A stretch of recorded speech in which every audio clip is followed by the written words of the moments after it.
ডাউল রাঁধছি, এই যে ছোলার ডাউল রান্না করেছি। ছেলে আবার ডাউল না হইলে খেতেই চাই না, এই জন্য ছোলার ডাউল করেছি। একদিনে এক ডাউল করি। আর এই যে মাছের ঝোল করেছি, রুই মাছের ঝোল। রুই মাছের ঝোল করেছি। আর করেছি এই যে কুস্তে ভাজি।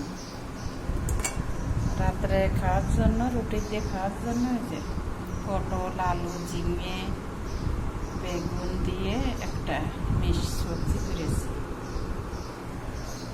মিক্স সবজি এই আছে আজকে রান্না। আজকের রান্নাটা কেমন হয়েছে তোমরা কমেন্ট করে জানাও, শেয়ার করে দাও। হ্যাঁ।